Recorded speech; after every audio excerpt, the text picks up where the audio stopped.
Hello दोस्तों, are के chemistry classes में एक बार पुनः स्वागत है।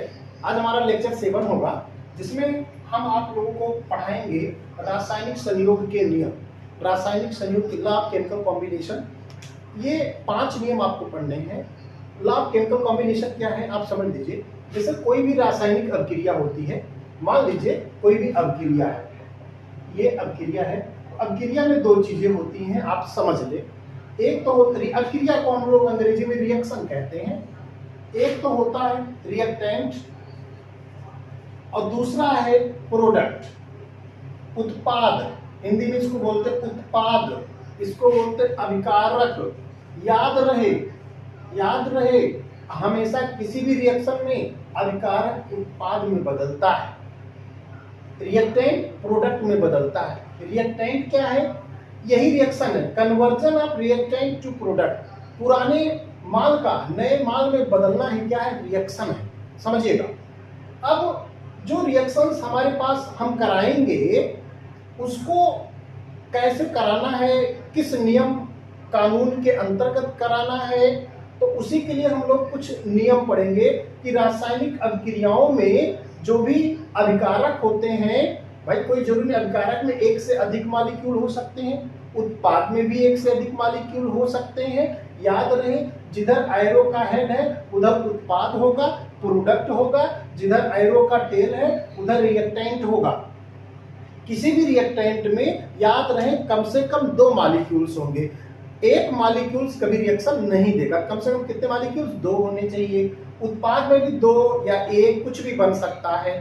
तो जो भी मॉलिक्यूल्स रिएक्टेंट में होंगे वो कैसे जुड़ते हैं, क्या करते हैं, कितनी मात्रा में जुड़ते हैं, उनके क्या वो एक से अधिक मॉलिक्यूल में एक से अधिक भी एटम हैं, कितने मतलब तत्व हैं, वो सब समझना है। तो कुछ नियम कानून को पढ़ना होगा।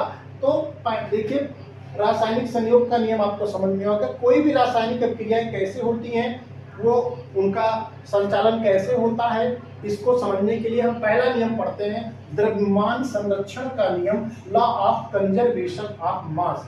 ठीक है, यह नियम लेवाइसिए के द्वारा दिया गया, लेवोजियर के द्वारा। इस नियम को समझने से पहले अगर आप सुने होंगे तो एक बात समझे होंगे कि ऊर्जा संरक्षण का एक नियम है। ऊर्जा संरक्षण का नियम है, या आप कह सकते हैं फर्स्ट थर्मोडायनेमिक्स लॉ है। अगर नहीं सुने तो कोई बात नहीं, मैं बता दूं। पूरे ब्रह्मांड में, यूनिवर्स में 2 ही चीज हैं, एक तो है द्रव्य और दूसरी है ऊर्जा। द्रव्य को आप मैटर भी कह सकते हैं, इसको आप एनर्जी कह सकते हैं। कान खोल के समझ लीजिएगा, जो बताने चल रहे हैं जीवन में शायद ऐसा मैटर आपको ना मिला हो। देखिए, एनर्जी को ना तो नष्ट कर सकते हैं, ना तो उत्पन्न कर सकते हैं। एनर्जी जिसे आप महसूस करते हैं, वो जिसे आप देख नहीं सकते महसूस करते हैं। तो उसको, जैसे मैं एग्जांपल देता हूं कि आत्मा एक सोल एनर्जी है, उसको आप कभी नष्ट नहीं कर सकते। मैटर द्रव्य को भी नहीं नष्ट कर सकते। अभी इस नियम में आपको बताया जाएगा। अब आपने गहरे सब द्रव्य को तो नष्ट किया जा सकता नहीं, किया जा सकता। मैं अभी आपको देखने में लगता है द्रव्य को नष्ट, वास्तव में जब आप द्रव्य को नष्ट करते हैं उतनी ही मात्रा में ऊर्जा निकल जाती है। इसको आइंस्टीन ने बताया था, E = mc²। आइंस्टीन ने क्या कहा? आइंस्टीन ने यही कहा, E माने एनर्जी, और एनर्जी, सोल को मैंने एनर्जी माना है, M माने मास, मास माने बॉडी। समझिएगा, इसका मतलब सोल बॉडी में, बॉडी सोल में। मतलब जब किसी व्यक्ति की मृत्यु होती है तो जो सोल है निकल जाती है, किसी दूसरे बॉडी में जाती है। इसी कॉन्सेप्ट पे एक मूवी बनी है, करण अर्जुन आएंगे, जरूर आएंगे, आसमान फाड़ कर आएंगे, धरती चीर कर आएंगे। इसी कॉन्सेप्ट पे बना है, इसी को बोलते हैं पुनर्जन्म का कॉन्सेप्ट। इसको अगर और आपको समझना होगा तो हम लिख सकते हैं इज प्रोपोर्शनल टू m। भाई देखिए, कांस्टेंट को मैंने रिमूव किया तो एक प्रोपोर्शनल साइन आ गया। ये क्वेश्चन क्या बताता है? ये यही बताता है कि आप एनर्जी को नष्ट नहीं कर सकते, मास को भी नष्ट नहीं कर सकते, बस केवल उसको एक रूप से दूसरे रूप में बदल सकते हैं। इसी को बोला जाता है आइंस्टीन इक्वेशन। तो इसमें हम लोग देखेंगे द्रव्यमान संरक्षण का नियम, मतलब यही हुआ कि द्रव्यमान अपरिवर्तित रहता है, मास अपरिवर्तित रहता। कहां? समझ ले इस बात को। किसी भी रिएक्शन में, लेवोजियर ने या लेवाइसिए ने कहा, किसी भी किसी भी रासायनिक अभिक्रिया में, किसी भी रासायनिक अभिक्रिया में द्रव्यमान या मास अपरिवर्तित रहता है, अपरिवर्तित रहता है। इसका अर्थ यही हुआ, मान लीजिए मेरे पास रिएक्टेंट अभिकारक और उत्पाद P है, रिएक्टेंट R है। अगर मैं मानता हूं रिएक्शन से पूर्व मेरे पास 10 ग्राम रिएक्टेंट हैं, तो रिएक्शन के बाद भी हमारे पास 10 ग्राम प्रोडक्ट होगा, दोनों का अमाउंट सेम होगा। भाई law of conservation of mass यही बताता है कि अभिक्रिया से पूर्व और अभिक्रिया के बाद जो द्रव्यमान होगा वो क्या होगा, सेम होगा। इसी को द्रव्यमान संरक्षण का नियम या द्रव्यमान की अविनाशता का भी नियम कहते हैं, माने द्रव्यमान को आप नष्ट नहीं कर सकते हैं। इससे स्पष्ट सभी रिएक्शन इस नियम को फॉलो करते हैं। एक एग्जांपल हम लोग लेते हैं, जैसे मैं लेता हूं H2 + Cl2 gives out 2HCl, बनेगा ना, बनेगा। मैंने इसको बैलेंस इक्वेशन के फॉर्म में लिखा है।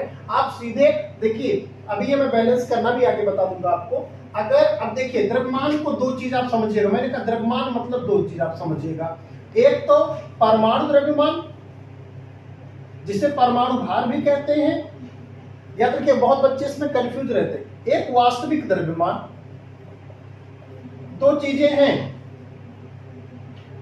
दोनों की बात हो रही है। भाई देखिए वास्तविक द्रव्यमान मैंने आपको पहले ही बता दिया पिछले लेक्चर्स में कि वास्तविक द्रव्यमान और परमाणु द्रव्यमान में कैसे आप इसको कन्वर्ट करते हैं। पिछला लेक्चर्स आप जाके देख लीजिएगा। ठीक, जैसे मैं लेता हूं इसको, अगर कितना अमाउंट है, एक हाइड्रोजन का एटॉमिक मास या परमाणु द्रव्यमान 1 होता है, तो 2 का कितना हो जाएगा, 2U हो जाएगा। यूनिफाइड मास परमाणु द्रव्यमान को हम लोग U में लिखते हैं। Cl2 का कितना हो जाएगा, एक का 35.5 होता है, तो Cl2 का हो जाएगा 71 U। इसका क्या हो जाएगा, देख लीजिए, इसका हो गया आपका H का हो गया 1 और Cl कितना हो जाएगा 35.5। इसको 2 से मल्टीप्लाई कर दीजिए तो कितना आ जाएगा 73 U हो जाएगा, और इसको भी ऐड कर देंगे तो आप क्या हो जाएगा 73 U। अब आप देखिए ये जो हाइड्रोजन और क्लोरीन है ये आपका रिएक्टेंट हुआ, अभिकारक हुआ, और ये क्या हुआ, उत्पाद प्रोडक्ट हुआ।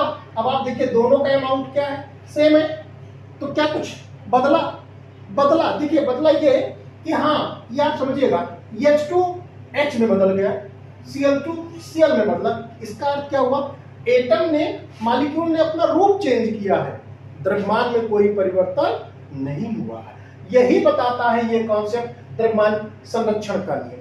अच्छा, इस एक्सपेरिमेंट, इस कॉन्सेप्ट को एक्सपेरिमेंटली वेरीफाई कौन किया, याद रखेंगे इसको, लैंडॉल्ट ने